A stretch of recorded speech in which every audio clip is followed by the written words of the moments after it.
Hello, and welcome back to Let's Play The Way. I'm your host, Malefact, returning again after a long while. Now, I was on solid ground with the Valpara Cafe date, although you may have noticed, my Lexus voice was sort of slipping, apologies for that. But I'm not quite sure what to do next. I kind of figure, as we've been away for so long, the next thing to do is advance the plot. So, the place we need to go to advance the plot is the House of No. You may remember that there was that funky stone that we got with a funky portal that we could go through, and there was a funky woman who might know some funky things about funky shadow sword auras that'll get us into the arm of Estrana. That's where we're gonna go now. We need to find out what's the dealio with shadow sword auras, and maybe learn something a little more about them. Maybe learn something a little more about ourselves. Now, one of the things here is that the music is rather loud, and also, when you try and fight a monster, right, it's like you just walked into a sort of clubbing scenario, and there's a lot of loud noises. The volume during a fight, I think it doubles or something. Maybe it's just an aural illusion, but to me, it seems like it gets louder, so we will be avoiding the fights in this area. We'll be concentrating on the main puzzle, which is how to work our way through the dungeon to its conclusion. Wickite. I had forgotten, while playing this as well, that I am doing the EXP Freak Challenge, which means no Fockite, Pockite, Wickite, Soul Stones, Men Stones, Gold Stones, or Silver Stones. Everything else is still on the menu, though. So, in terms of fights, we'll be missing out combat with the vicious Dudapraxi. The vicious head that is made of stone. I don't know. There's going to be a boss, though. Don't worry. We'll be seeing the boss. And with any luck, I won't actually forget to turn the battles on when we encounter the boss, even with the awesome plugin given to us by Sage. Oh well. So, series of doors, some of them are locked. You'll see we're in a kind of sky-type area, which is cool. We need to find out how to get to the next bit. It's kind of like there are certain levels, so this is sort of stacked like a layerish cake. Like that kind of cool holographic chess that they do in Star Trek. Yeah, it's kind of like that scenario. Oh, locked from the other side. Except no, it's mostly like that.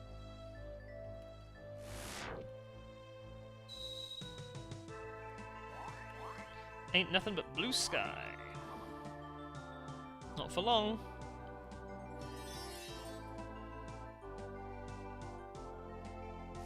Die, Minotaurs! Die, skeletons! You're probably not any of those things, but you can just die regardless.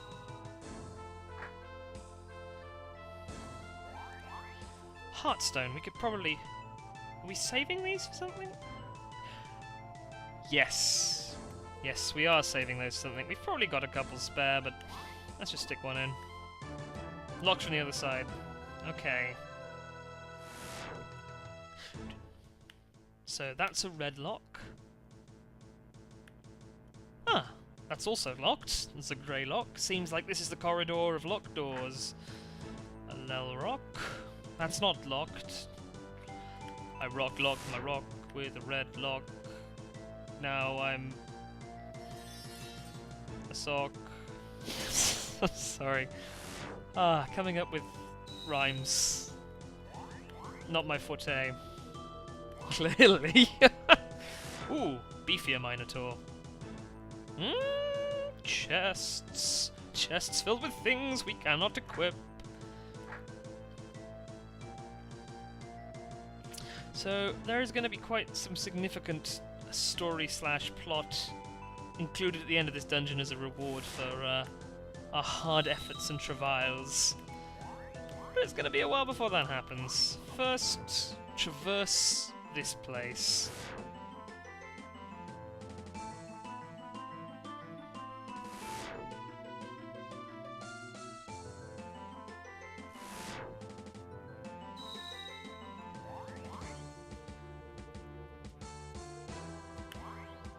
Whew, my heart's racing. I'm gonna have a syrup of Schlewe. See, no matter what I say now, it's gonna sound like I've been drinking alcohol. I've been cutting back on the wine ever since the live streams. That didn't end well.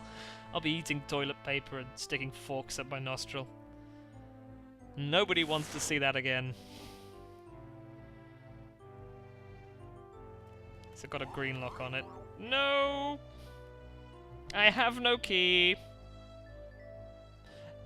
My roo, he has no keys. No key, he has my roo. And had he got some keys, this whole area would be less tedious. Power slam into the floor. That's pretty cool. Ooh, green key. The background has changed colour to be green.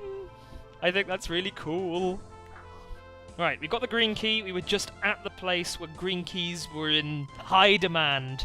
There was a frickin' high demand for green keys.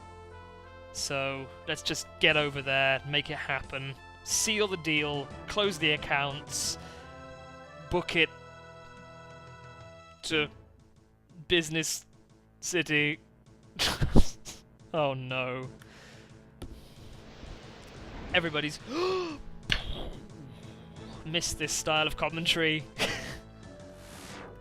Ah. Thankfully, there'll be no terrifying scenarios in future where I'll be forced to show how bad I am at this game repeatedly, much to everyone's chagrin. Ah, one more Heartstone couldn't hurt, could it? I'm gonna leave that there, just in case.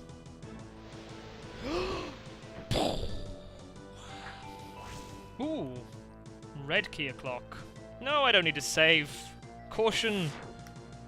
What do I need this caution for? Let me throw it into the wind. Red key is on the 2nd level? So for those of you playing along at home, haha, go to the 2nd level to use the red key. Yeah. Not like you really needed my help for this one, but...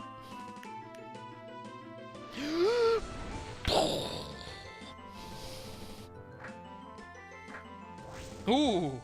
Ooh, felt a shiver go across my spine there. Ha! Grey skies. Slightly less interesting than red or green or blue. I probably prefer blue to anything, to be honest. Grey is the uniform monochrome of pretty much every day this month where I live. There's been a couple of nice days, but mostly just grey, overcast, raining when it's not snowing.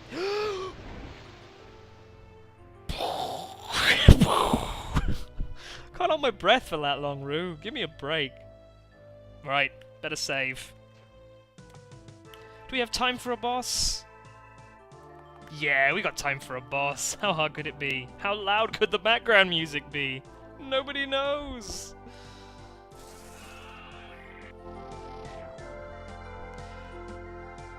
Apologies in advance if I have to shout really loud. Okay, so the Rail Scar. Rail Scar, from what I remember, seems to like seeping you, making people blind, and generally laying the hurt. Not too difficult as far as fights go. We're going to be giving our X-Life to Lexus, drawing up with Sacrifer. Lex is going to be attacking when they're not doing really cool party-boosting moves. And I guess Slay can attack and draw. Oh, has he got an XL leak? That's no good. Oh, a big XL farm, whose name is also Sacrifer. Ah, it's sprung a leak like a keg full of delicious XL beer. I do like the boss fights in this. I still think that you can, sadly because of how the XP and leveling thing is, you can kind of bulldoze your way across most of the fights, which is why I'm hoping that this challenge is going to kick in, make some of the optional fights and some of the other fights a bit more difficult than they would have been. We'll have you attack, seeing as you've not been blinded yet. Railscar's looking kind of mossy. Still a really awesome sprite. I think one of those ones from Bahamut Lagoon, if I'm not mistaken, which is a really good game. Is it? I could be thinking of something else. No, I'm getting confused. I think Bahamut Lagoon is a good game.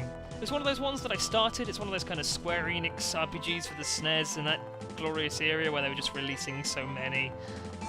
I think it was pleasant enough. The one I'm thinking of with dragons that I've been really, really enjoying lately is... Oh, I need XL pressure. Draw! I've been playing Panzer Dragoon Saga on the Genesis. My goodness me, I recommend that as a game. It's got some really cool ideas with kind of how fighting works. It's all very tactical as well as being very RPG-y. It's very cool. I really like it as a game. Recommended. I just wish getting a Genesis wasn't so hard. If only there was some way of emulating such a device on one's home computer. Let's attack. So yes, me and the Mysterious Advisor played a bit of that over Christmas, which was nice. It was rather somber. Otherwise. So...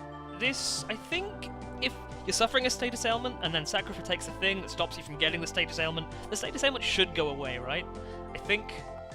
Now, I don't know if you've seen all of these attacks before, so Lexus gained a whole bunch more moves.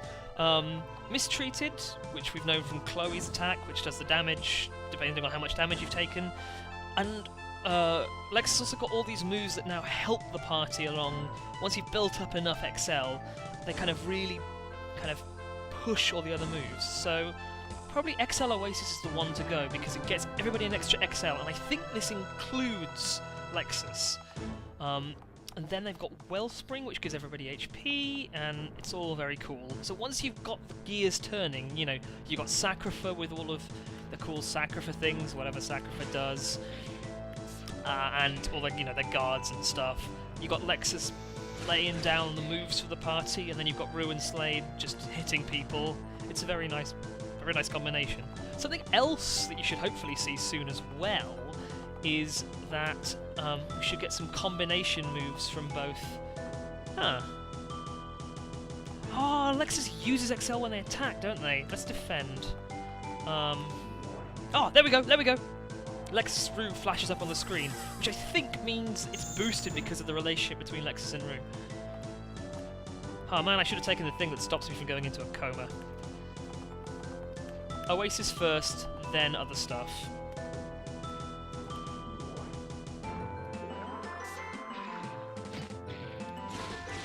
But yes, you bards that know a lot more about the way than I do, please feel free to... Ooh. Causes a delayed blast if Lexus lends her aura. Awesome! Let's try those out! That looks really cool! Let's become self-righteous.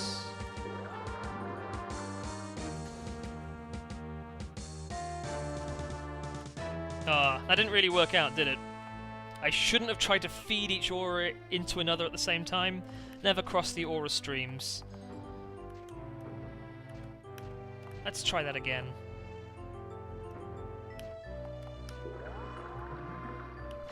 Yeah!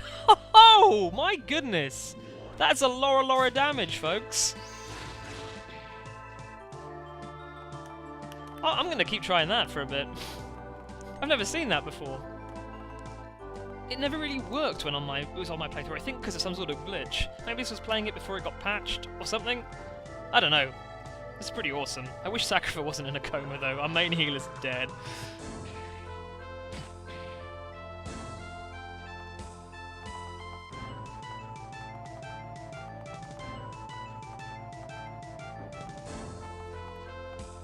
I guess we can lay up some moderate mending. That's nasty. So I don't know if it's better than attacking every round, but it's pretty cool. I like the whole love relationship thingy has resulted in massive power. You know, it's sort of like it's the power of love, except, you know, sort of rendered into a mechanic. It's cool. I like it as a trope, as a thing that happens. And if anybody who's watching this has ever come across an RPG called Bliss Stage, I don't know if I've ever mentioned it. It's a tabletop one rather than one that you play on the computer. But it's kind of the link between two people fuels an imaginary like mech that goes and does battle with aliens in your subconscious. from what little I remember of playing it, I really like the whole idea behind it. I'm a big sucker for that kind of huge robots fight things, high emotions, and power of abstract concepts stuff. So let's activate Wellspring. It's why I like Evangelion. It's why I like Bokurano, the manga. It's just really cool. And also, obviously there's a lot of kind of horror and sadness mixed in with that. But, to each their own. We're not winning yet. On the plus side, we're really healthy. I think we've got this in the bag. I think the rail scar's done for.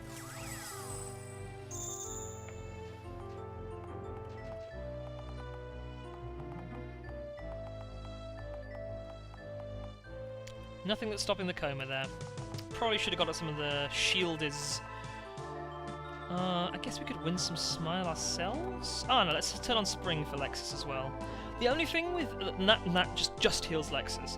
The only problem with that as a move is that, like, once you've got up the Spring and the Wellspring, Cruel and Unusual becomes really unusable because you usually got loads of health. And if you're gonna go die, you'll get knocked out with a single hit. So, It's probably not worth laying down the fields this late in the game, so I guess just draw.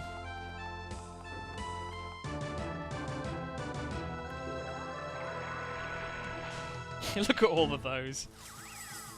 Slade. I think Slade's on full health. Whoops. Right, now we're on a load of XL. I guess we can stick down a Transcendent Field, which is what we need. And we can smile at ourselves. Why not? I've smiled at myself, and I can see again! Wait, how did I notice I was smiling at my... Never mind. It's a magic smile. Come on, people. There's magical dragons and shadow swords. We can suspend disbelief that much, surely.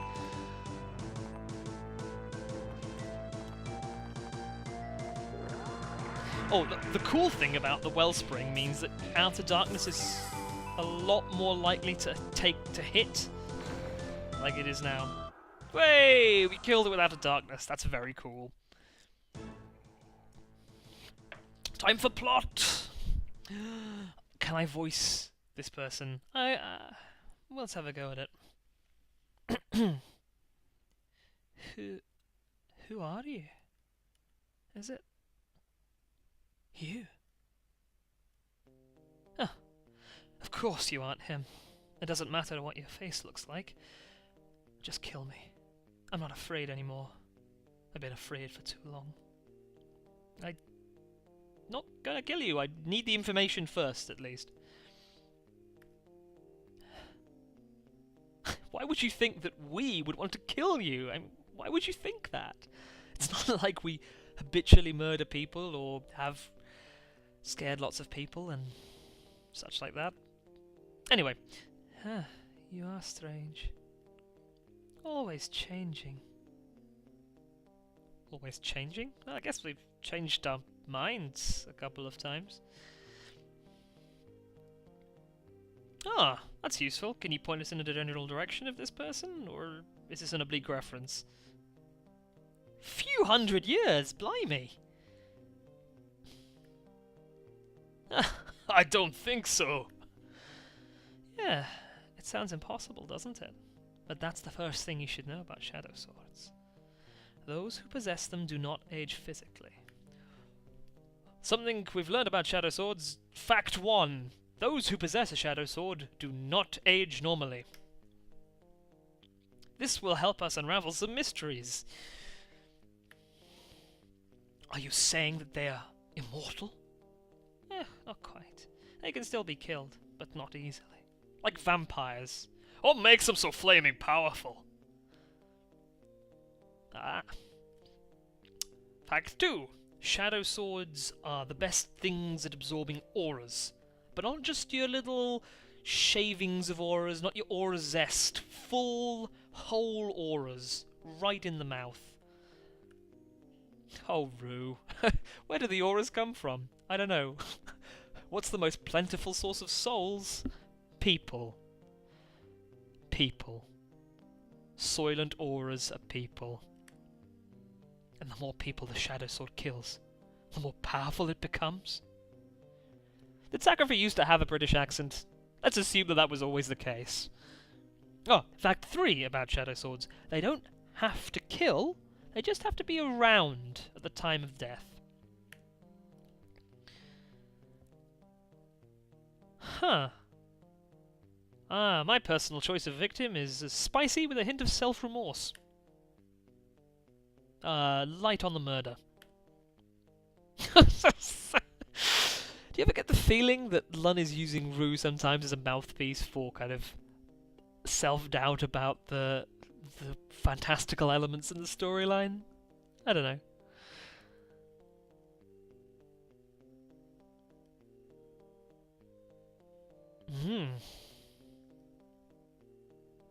Okay, more knowledge. Shadow swords bind themselves to the natural or original aura of the person that holds them. Huh.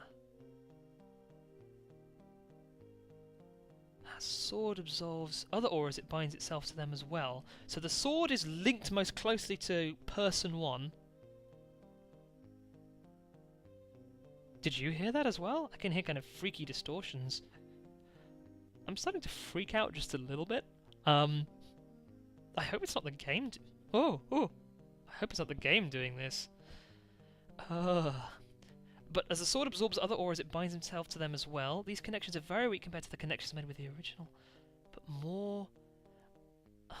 Sort of like an aura katamari.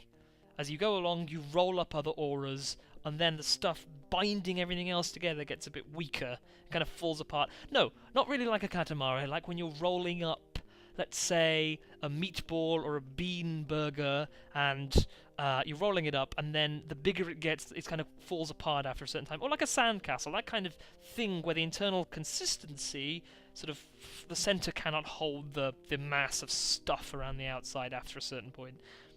I don't know why I engage in a flight of simile.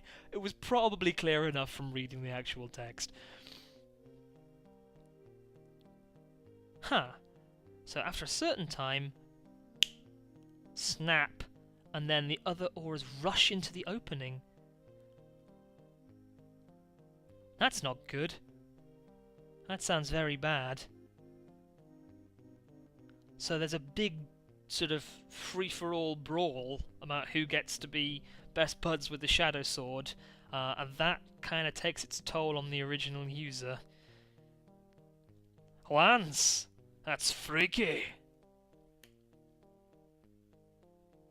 So the person that she's mentioning knew it long before it had a chance to happen to him.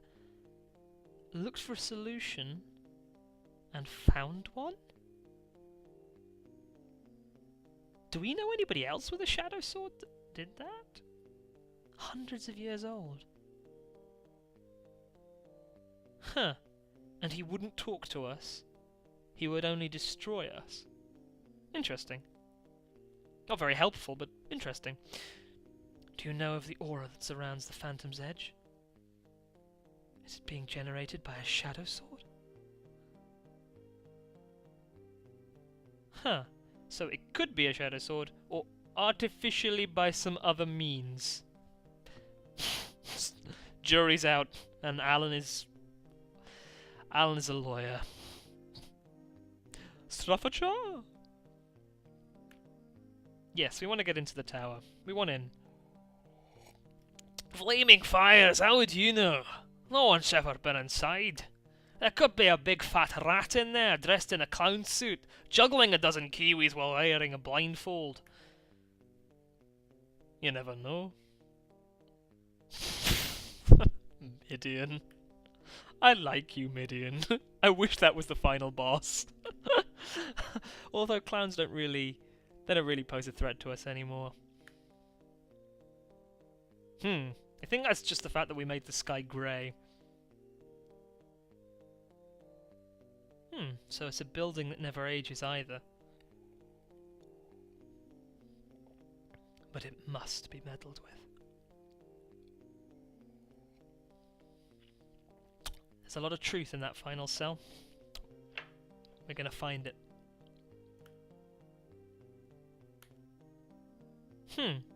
Seems like Midian and Sacrifice are on the same wavelength. Nope. Apologies for the alarms. It seems that this house is burning down. This may be the last video I ever make.